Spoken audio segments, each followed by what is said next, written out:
rests. Counting careless in the sky. What a thrilling time to be alive. What is up, everybody? Wednesday night, it is the Georgia show. I'm Jake Rowe. He's Palmer Thomas. We're from DawgsHQ. And we've been kind of going with one show really a week during the summer. You know, it's been a little bit slower, but it's SEC Media Days. Well, it was yesterday. They're still ongoing, and we want to talk about those. For those of you that do not know, Palmer was the one that repped us in Dallas in the Big D there for that one, and he was there. Listen, we got a policy at DawgsHQ. You may see some of these other Georgia sites go there for the whole week. More power to them. We're there for Georgia. We get in and we get out, and that's kind of how we treat SEC Media Days. Palmer, Dallas. It sucks that the SEC Media Days was in Dallas. I feel like it should be in Hoover every year forevermore. But what was it like? Tell me a little bit about what SEC Media, what the energy was like in Dallas.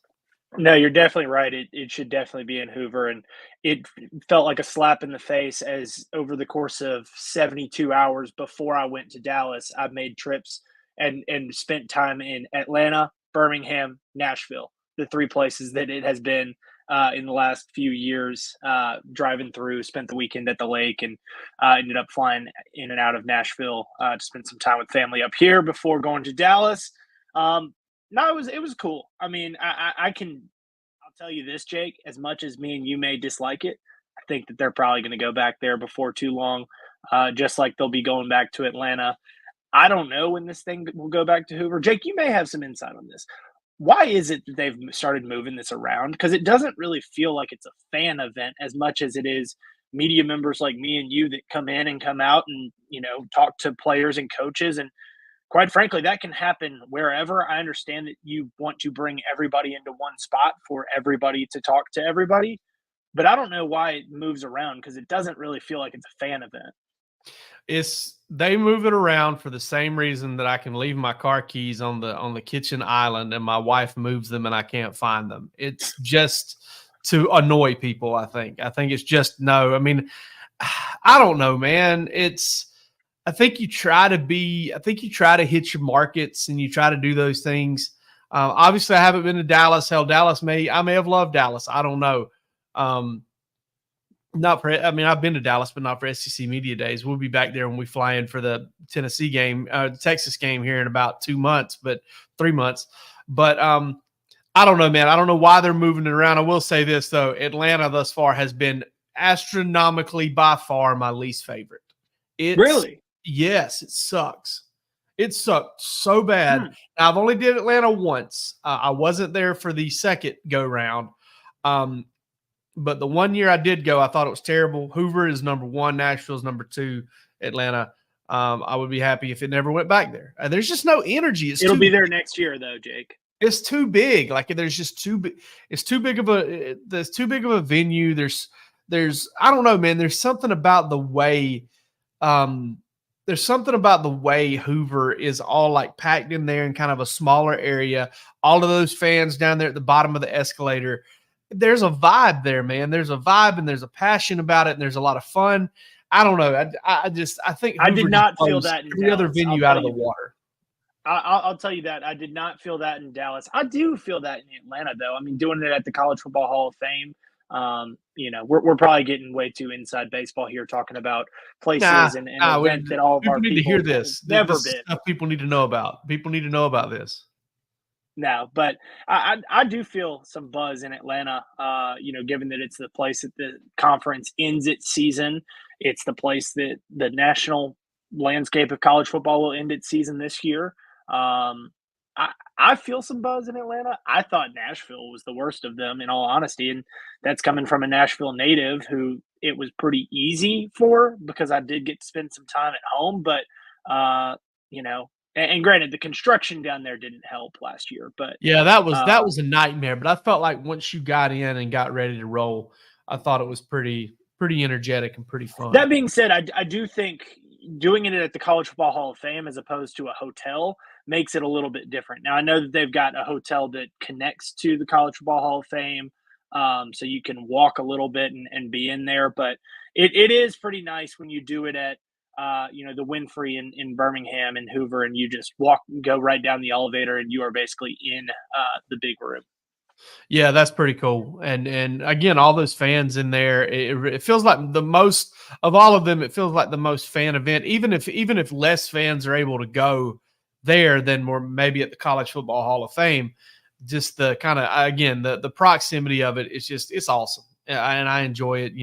Obviously a good old trip to Firebirds over there, little local steak chain or whatever, little souped up Outback Steakhouse. Basically, that's fun.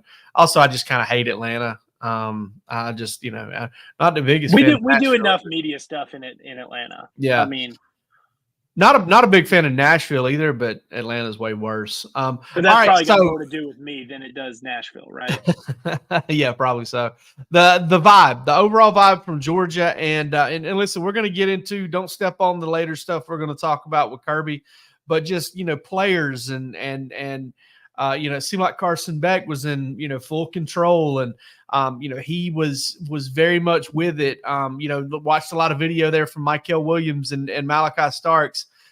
Kirby was a little less motivational this year than he was last year. Those are my observations. What were yours from kind of being there in person? Yeah, Carson really impressed me. I wrote up a piece this morning for us, basically telling his journey and Carson recalling that 2021 UAB week where he was supposed to be the starter. He had gotten the second team, second string reps all throughout that preseason with JT Daniels as the guy. And then all of a sudden he's usurped by Stetson Bennett, and the rest is history. I think that Carson admittedly did not handle that well. He said after that game, he said he wasn't mature enough to handle the news of not starting, and then wasn't mature enough to handle the way that he played. I went back and looked at the stats from that game a little bit. Georgia went 2 drives Stetson, 1 drive Carson. What happened in those first 2 drives? Georgia scored touchdowns. What happened in Carson's drive? They went 3 and out. Now, granted, he handed the ball off 3 times, but 3 and out. Then they go 2 drives Stetson, 1 drive Carson again. What happens again? 2 touchdowns for Stetson, 1 3 and out for Carson. And so, I remember that. And Jake, you weren't there. Now that I'm thinking about that, you weren't at that game, were you? You were at a wedding, weren't you? The UAB game? Yeah, UAB. Yeah. I watched it all, but no, I was not there. It was definitely interesting to watch. I remember Carson throwing a pick 6 late in that game and kind of lollygagging over to try and tackle the guy. And, that ended the shutout. And I don't think that went over all too well. And, Carson said that he kind of went home and was maybe a little bit pouty, didn't talk to anybody. And, I think that it is very clear that the Carson of 3 years ago, 2021 Carson, when he was 19 years old, and the Carson of yesterday that we talked to, the Carson of this season, the Carson of 2024, is a very different person. He's a lot more mature. I think that he presents himself in a way of a leader. And I think that it is pretty apparent that he, understands the kind of weight that's put on him this year, that this team's success is going to ride very heavily on him, the expectations that are on him and are on this team, and, what this team is capable of with him. And with the talent that they've got around him. So I came away very impressed by Carson Beck. Told a funny story about Mike Bobo and the in helmet communications, saying that the first time that they put them in, he said Bobo tells all the quarterbacks, "Hey, I'm deaf, so I talk pretty loud." And the first time that they used that in helmet communication for a scrimmage, he puts on the helmet and Bobo is just screaming in his ear. And he said he took off the helmet, had it off to the side, could still hear what Bobo was saying very clearly. And he went to his manager and was like, "Hey, we got to get this turned down." So I found that pretty funny. I found it pretty impressive with the way that Carson handled all the questions about his past and his future and his present, and his handling of everything that's been the 5 years of him at UGA. Yeah, he might need Bobo to be talking that loud whenever he's at Bryant Denny Stadium or Darrell K. Royal or probably, I mean, no offense to Vaught Hemingway or anything like that, and Ole Miss, it's just not quite as large as those other places, and maybe it doesn't create that kind of volume. Carson won't have to play again. He has a chance to if he wants to. Carson can come back next year. He's not going to, but he could. Could come back and play at Tennessee or Auburn again, but won't have to worry about those. Not in 2024. All right. So one of the big pieces of news we got yesterday is right as you guys, and for those that don't know, Kirby and players kind of have a local media get together with the guys to kind of get through the housekeeping questions, to kind of get through, hey, who's banged up, who's local issues and things like that for DawgsHQ and the rival sites and the AJC and all to ask their questions and kind of get those out of the way so that SEC Media Days can kind of be more of a broad type deal. Right as you guys were going into that, Georgia sends out an email that Daniel-Sisavanh and UGA parted ways. Kirby later on the SEC Media set confirmed that was a dismissal. And DawgsHQ has reported to you that based on what we've heard, that's a driving-related deal. It's something where this wasn't 2 or 3 or even 4 instances, several. I've been told that it's right at double digits, that Daniel-Sisavanh kind of, and all over the state, he's from Woodstock, and these guys kind of get around on their own and do their things, but he's had a lot of different traffic infractions and violations, tickets, that sorts of thing. And eventually, I think it was finally kind of told that cut these out or you're going to be let go. So Georgia has dismissed Daniel-Sisavanh Palmer. Impact on the current season. Listen, somebody on our board, and I have to say this, I can't remember. I'm not going to call any names, and I honestly can't remember who it was. Called it addition by subtraction, even if you take conduct out of it. I couldn't disagree more. There's not. I'm not trying to say this guy is a special guy or he's going to be relied upon to play, major minutes. I think if he does, then Georgia's going to be a little bit limited in that aspect. But you're talking about a guy right here who's a senior. He's played a ton of special team snaps. He's a sure tackler. He's got 34 tackles in his career, a couple tackles for a loss. He's a physical football player, and he's the kind of guy that can kind of step in for you and hold the line until you can get healthier, until you can get somebody ready to play. But at the end of the day, I have no doubt Georgia's going to have somebody to step in there for him. Yeah, and I mean, he stepped in last year as a starter in place of Javon Bullard against South Carolina, and maybe didn't perform his best, but he got toasted by Xavier Legette. So Xavier Legette mossed him. He's going to do that. If I'm being honest, Xavier Legette would have probably mossed Javon Bullard too. Oh yeah. No, Kirby did mention the David Daniel thing to us in our session with him.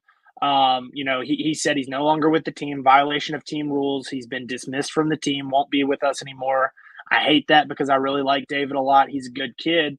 And then was asked for more information about David's thing, just, repeated that it was a violation of team rules, but later on said, that, these continued, violations of team rules, continued occurrences and issues with driving is what leads to dismissals. So you want to put the pieces together. It certainly does lead to what you said there, Jake.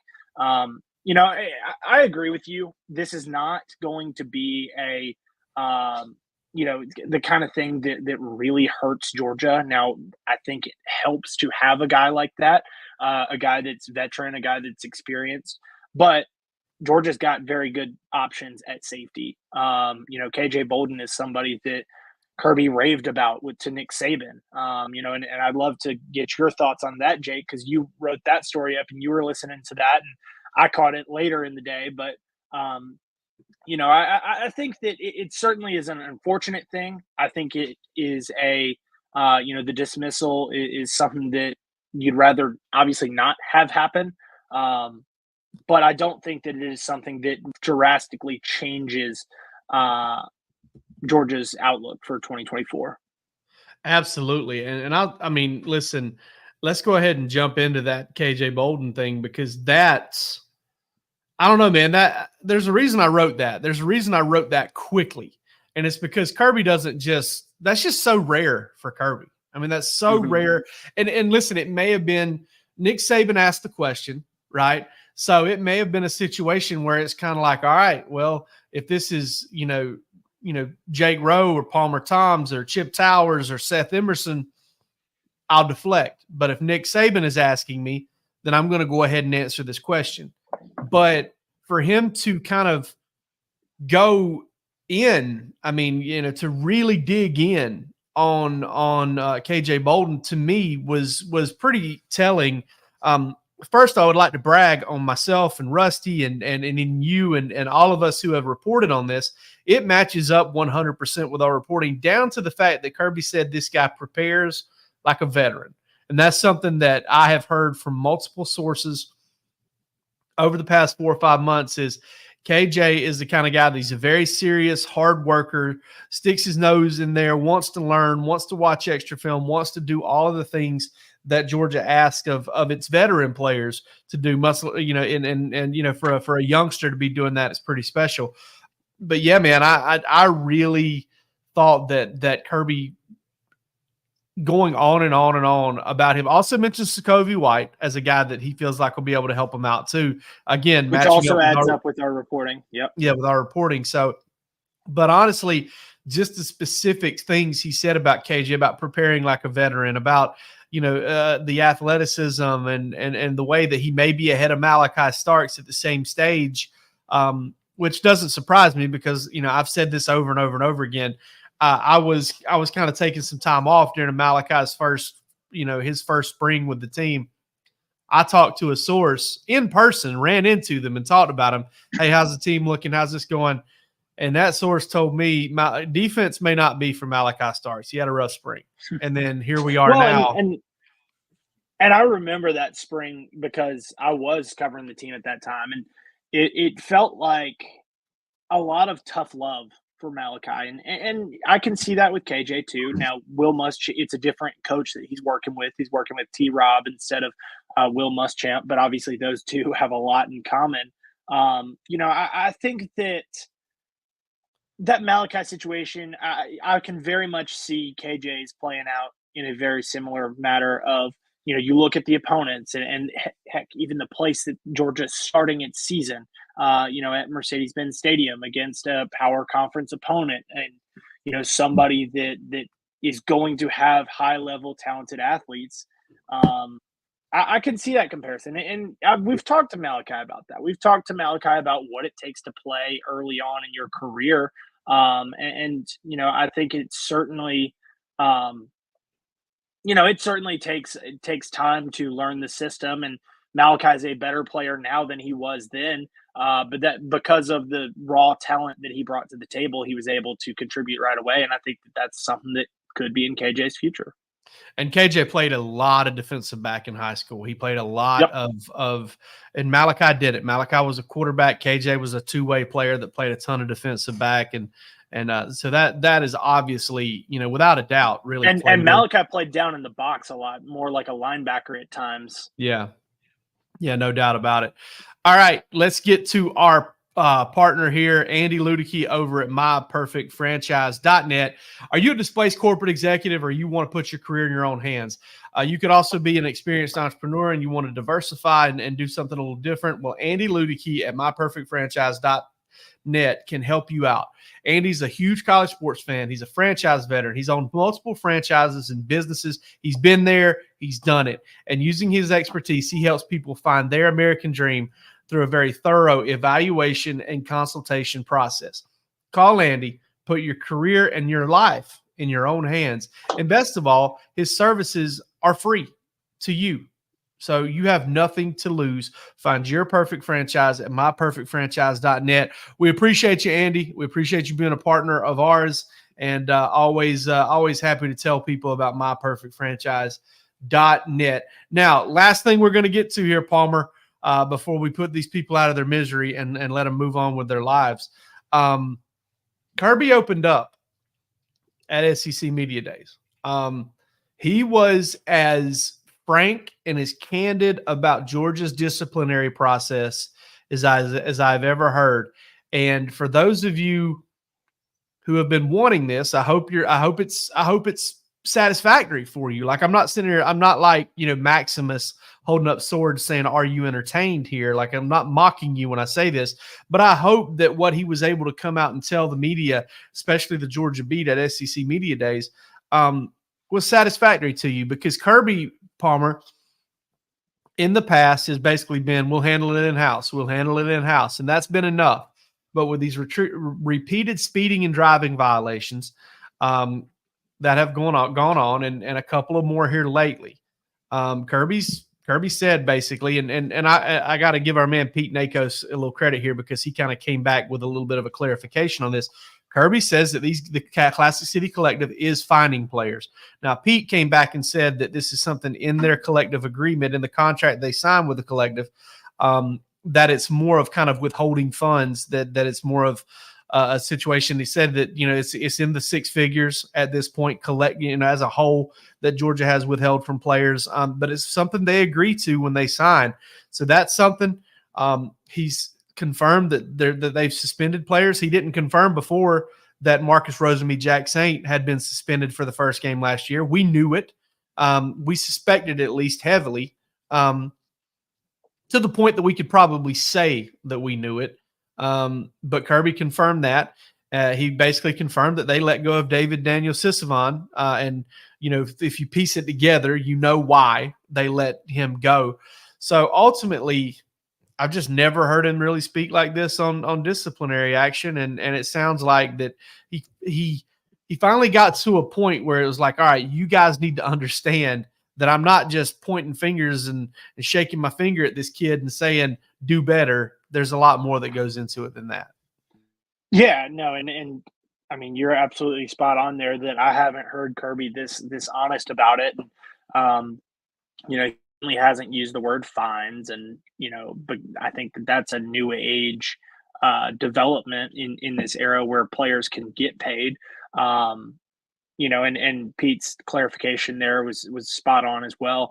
But I don't recall him using the words dismissal or suspension. He's used that in-house.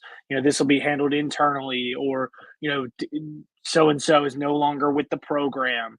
I think that it probably was a needed message that he's sending here of look, hey, we are aware of these issues that we're having, and we don't think that we're not aware of it, and don't think that we're not doing anything about it. That these players are being punished, and these players are paying the price for their actions. And I think he's probably right to not necessarily put players' names up and out there and say so and so is doing this, so and so is getting this treatment, so and so whatever, because that's not his job. And that's not his goal in this either. He told us, he said, two of his proudest moments recently have been seeing throughout the spring and throughout the summer players come back that have been with the program, that have had troubles of their own. Malik Herring, Jonathan Ledbetter, both guys that dealt with different issues during their time at Georgia, and that they came back, and Malik had a kid, and Jonathan has gone on to win NFL Player of the Year, Man of the Year for his team. And so these players, they're not bad people. They are doing things that they shouldn't be doing. There's no doubt about that, and they are being punished. But as he said, he doesn't think teams out there are suspending players or dismissing players for traffic violations. Georgia has gotten to the point that they have to do that, and I think that it sends a message to his players, and anybody that's part of the program, that these actions will not be tolerated, and if you do act to court that way, you will pay a price. And I very seriously doubt if you get caught going 65 and a 55, you're getting fined $10,000 or missing $10,000 worth of payments. But I will say this: let's take that six-figure number and let's look at what the AJC reported. There were 24 different instances. They said apprehended by police.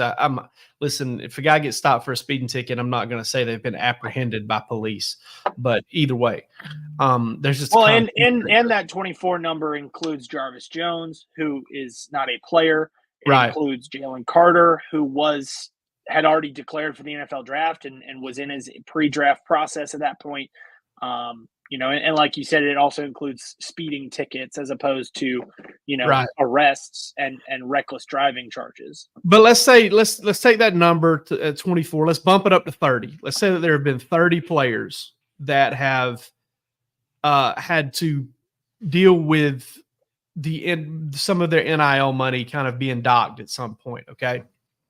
So you got 30 players, let's say six figures. Let's say $200,000, right? I mean, you're talking about 30 different $6,000 to $7,000 fines. That's pretty substantial. It's a lot of money for guys. I mean, listen, you get fined $6,000 and you're making $28 million a year. That's not a big deal. You get fined $6,000 and you're making $200,000 a year. That's a pretty good chunk of money, right? And $200,000 a year is a lot of money in college football.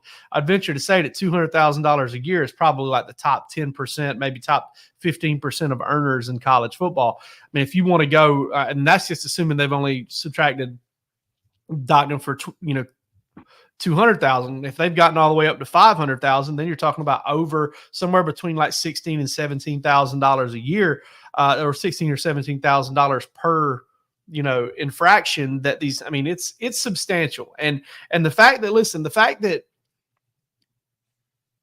it hasn't eliminated it is something that I'm sure teammates are all over these guys about, because listen, this thing is in place because it's an ongoing problem. I can guarantee you that if Georgia goes a couple, 2 or 3 years without having one of these things pop up, they might lift that restriction. They might start to take that out of contracts, because then they understand that they've gotten the message and they don't necessarily need to do this anymore.